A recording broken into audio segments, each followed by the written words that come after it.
ಕನ್ನಡ ಸಾಹಿತ್ಯ ಪರಿಷತ್ತಿಗೆ ರಾಜ್ಯ ಪದಾಧಿಕಾರಿಗಳ ಆಯ್ಕೆಯನ್ನು ಮಾಡಬೇಕಾದಂಥ ಹೊಣೆಗಾರಿಕೆ ಮತ್ತು ಜವಾಬ್ದಾರಿ ರಾಜ್ಯಾಧ್ಯಕ್ಷರಾಗಿರುವಂಥ ಸನ್ಮಾನ್ಯ ಶ್ರೀ ಹಾಲಂಬಿಯವ್ರ ತಲೆ ಮೇಲೆ ಇದೆ. ಅವ್ರ ಹೊಣೆಗಾರಿಕೆ ಅದು ಮಾಡಲೇಬೇಕು, ಅವರು ಮಾಡಬೇಕು, ಮಾಡ್ತಾರೆ ಕೂಡ, ಅದು ಬೇರೆ ಪ್ರಶ್ನೆ. ಇವತ್ತಿನ ಪ್ರಜಾವಾಣಿ ಪತ್ರಿಕೆಯಲ್ಲಿ ವಾಚಕರೊಬ್ಬರು ಬರೆದಿರೋ ಪ್ರಕಾರ ಕನ್ನಡ ಸಾಹಿತ್ಯ ಪರಿಷತ್ತಿನ ಹಾದಿ ತಪ್ಪಿದ ಒಂದು ವಿಷಯವನ್ನು ಪ್ರಸ್ತಾಪ ಮಾಡಿದ್ದಾರೆ. ಅಂದರೆ ದಾರಿ ತಪ್ಪಿದ ಮಗನಂತಾಗಿದ್ದಾರೆ ಅಧ್ಯಕ್ಷರು ಅಂತ ಒಂದು ಚರ್ಚೆ ಇದೆ. ಒಪ್ಪಿಕೊಳ್ಳೋಣ, ಇಲ್ಲ ಅಂತ ಹೇಳೋಕ್ಕಾಗೋದಿಲ್ಲ, ಎಲ್ಲರನ್ನೂ ಸಮಾಧಾನ ಮಾಡೋಕ್ಕೂ ಆಗೋದಿಲ್ಲ. ಆದರೆ ರಾಜ್ಯಾಧ್ಯಕ್ಷರು ಪದಾಧಿಕಾರಿಗಳನ್ನು ಆಯ್ಕೆ ಮಾಡುವಂತಹ ಸಂದರ್ಭದಲ್ಲಿ ಕೇವಲ ಜಾತಿ ಅಥವಾ ಒಂದು ಗುಂಪು ಅಂತ ನೋಡದೆ ಸಾಹಿತ್ಯಿಕವಾಗಿ ಯಾರು ಚಟುವಟಿಕೆಗಳನ್ನು ಮಾಡಿದ್ದಾರೆ ಅಥವಾ ಪುಸ್ತಕಗಳನ್ನು ಬರೆದಿದ್ದಾರೆ ಅನ್ನುವಂಥದ್ದನ್ನು ನೋಡಬೇಕಾಗುತ್ತೆ. ಯಾರೋ ಒಬ್ಬ ಕನ್ನಡ ಸಾಹಿತ್ಯ ಪರಿಷತ್ತಿನ ಭವನ ಕಟ್ಟಿಸಿದ್ದಾನೆ ಅಂತ ಅಂದ ತಕ್ಷಣ ಅಂಥ ವ್ಯಕ್ತಿ ತೊಗೊಂಬಂದು ರಾಜ್ಯ ಪದಾಧಿಕಾರಿಗಳ ಲಿಸ್ಟಿನಲ್ಲಿ ಸೇರಿಸುವಂಥದ್ದೇನಿದೆ, ಇದು ಸರಿಯಾದ ಕ್ರಮ ಅಲ್ಲ. ಇದು ಒಪ್ಪಿಕೊಳ್ಳೋಣ, ಆ ವಿಚಾರನೂ ಸರಿಯಾದ್ದೇ ಇದೆ. ಕನ್ನಡ ಸಾಹಿತ್ಯ ಪರಿಷತ್ತು ಸಾಹಿತ್ಯ ಪರಿಷತ್ ಅದ, ಗೌಂಡ್ಯರ ಪರಿಷತ್ ಅಲ್ಲ. ಕಟ್ಟಡ ಕಟ್ಟಿಸೋದು ಗೌಂಡಿಗರ ಪರಿಷತ್ ಅಲ್ಲ, ಕನ್ನಡ ಸಾಹಿತ್ಯ ಪರಿಷತ್ ಅದು.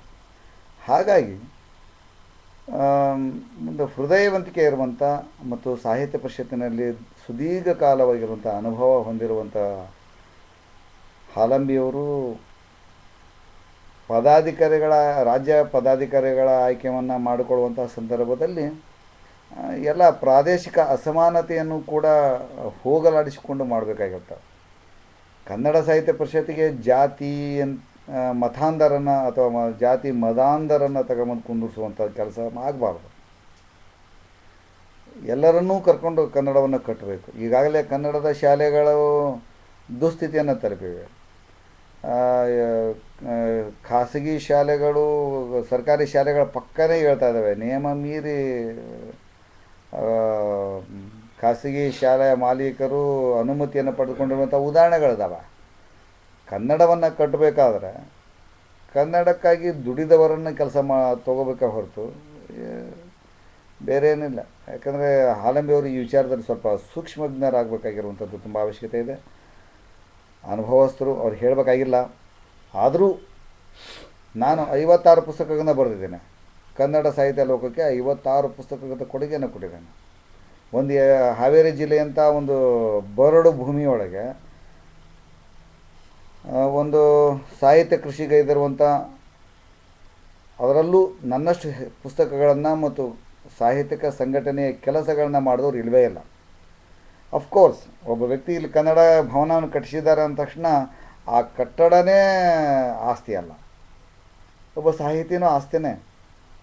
ಆ ನಿಟ್ಟಿನಲ್ಲಿ ನಮ್ಮ ರಾಜ್ಯ ಪದಾಧಿಕಾರಿಗಳನ್ನು ಆಯ್ಕೆ ಮಾಡುವಂಥ ಸಂದರ್ಭದಲ್ಲಿ ಅದರ ನಾಯಕರು ವಿಚಾರ ಮಾಡಬೇಕು. ನಾನು ಕನ್ನಡ ಸಾಹಿತ್ಯ ಪರಿಷತ್ತಿನ ಜಿಲ್ಲಾ ಘಟಕದಲ್ಲಿ ಸೋತೆ ಅಂದ ಮಾತ್ರ ನಾವೇನು ಯಾವುದೋ ಪಕ್ಷ ಪಂಗಡದವನಲ್ಲ. ನಾನು ಈಗ ಗೆದ್ದಿರೋ ವ್ಯಕ್ತಿ ಹೇಗೆ ಗೆದ್ದಿದ್ದಾನೆ ಅನ್ನೋದು ನಿಮಗೆ ಗೊತ್ತಿದೆ. ನಾನು ಅದನ್ನು ಪತ್ರಿಕೆಗಳನ್ನು ಕಳಿಸ್ಕೊಟ್ಟಿದ್ದೀನಿ. ಚುನಾವಣಾಧಿಕಾರಿಗೆ ಮರು ಚುನಾವಣೆಗೆ ಆಗ್ರಹ ಮಾಡಿದ್ದೀನಿ. ಹಣ ಹೆಂಡ ಕುಡಿಸಿ ಗ್ರಾಮ ಪಂಚಾಯತಿ ಚುನಾವಣೆಗಿಂತ ಕಡೆಯಾದ ರೀತಿಯೊಳಗೆ ಎಲೆಕ್ಷನ್ ಮಾಡಿದ್ರಲ್ಲ, ಬಿಡಿ, ಅದೀಗ ಹಳಸಲಿ ಇತಿಹಾಸ ಆಯಿತು. ಆದರೆ ಕನ್ನಡ ಸಾಹಿತ್ಯ ಪರಿಷತ್ತಿನಂಥ ಒಂದು ಸಾಹಿತ್ಯ ಪರಿಷತ್ತಿಗೆ ಆಯ್ಕೆ ಮಾನದಂಡ ಅಂತ ಒಂದು ಬೇಕು. ಈಗ ಆಜೀವ ಸದಸ್ಯರಾಗೋದಕ್ಕೂ ಒಂದು ಮಾನದಂಡ ಬೇಕಾಗಿದೆ. ಕೊನೆ ಪಕ್ಷ ಒಂದು ಪುಸ್ತಕ ಬರೆದವನಾದರೂ ಆಗಿರಬೇಕು ಅನ್ನುವಂಥ ನಿಯಮಗಳ ಬದಲಾವಣೆ ಆಗಬೇಕಾಗಿದೆ. ತಾಲೂಕಿಗೂ ಕೂಡ ಚುನಾವಣೆ ನಡೆಸಬೇಕಾದಂಥ ಅವಶ್ಯಕತೆ ಇದೆ. ಸಾಹಿತಿಗಳನ್ನು ನೈಜ ರೂಪದಲ್ಲಿ ಅಥವಾ ನೈಜ ಸ್ವರೂಪದಲ್ಲಿ ಗೌರವಿಸಬೇಕಾಗಿದೆ.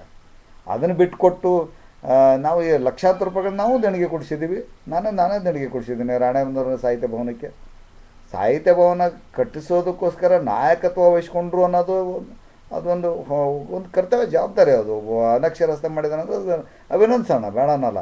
ಅವ್ರಿಗೆ ಆಗಾಗಲೇ 2 ಅಖಿಲ ಭಾರತ ಕನ್ನಡ ಸಾಹಿತ್ಯ ಸಮ್ಮೇಳನಗಳಲ್ಲಿ ಸನ್ಮಾನ ಮಾಡಿದ್ದೀರಿ, ಇನ್ನೇನು ಬೇಕು? ಸ್ವಲ್ಪ ಸಾಹಿತ್ಯಿಕವಾಗಿ ಕೆಲಸ ಮಾಡೋರನ್ನ ಅಥವಾ ಸಾಹಿತ್ಯಿಕವಾಗಿ ತೊಡಗಿಸ್ಕೊಂಡಿರುವವರನ್ನು, ಪುಸ್ತಕ ಬರೆದಿರೋರನ್ನ ಗುರುತಿಸಿ ಹಾಕ್ಕೊಳ್ಳಿ ರಾಜ್ಯ ಕಾರ್ಯಕಾರಿ ಸಮಿತಿ ಒಳಗೆ. ಇಲ್ಲದೆ ಹೋದರೆ ಅದು ಗೌಂಡ್ಯರ ಪರಿಷತ್ ಆಗಿಬಿಡಬಾರ್ದು ಅನ್ನುವಂಥದ್ದು ನನ್ನ ಕಳಕಳಿ ಆಗಿದೆ. ದಯವಿಟ್ಟು ಹಾಲಂಬಿಯವರು ಒಂದು ಸಾರ್ವಜನಿಕ ಹಿತಾಸಕ್ತಿಯನ್ನು, ಸಾಹಿತ್ಯಿಕವಾದ ಸಾರ್ವಜನಿಕ ಹಿತಾಸಕ್ತಿಯನ್ನು ಗಮನಿಸಿ ನನ್ನೇ ಆಯ್ಕೆ ಮಾಡಬೇಕು ಅಂತ ನಾನು ಆಗ್ರಹಪಡಿಸ್ತೀನಿ. ಈ ವಿಚಾರದಲ್ಲಿ ಹಾವೇರಿ ಜಿಲ್ಲೆಯಲ್ಲಿ ಯಾರೂ ಇಲ್ಲ, ನನ್ನಷ್ಟು ಪುಸ್ತಕಗಳನ್ನು ಯಾರೂ ಬರೆದಿಲ್ಲ, ನನ್ನಷ್ಟು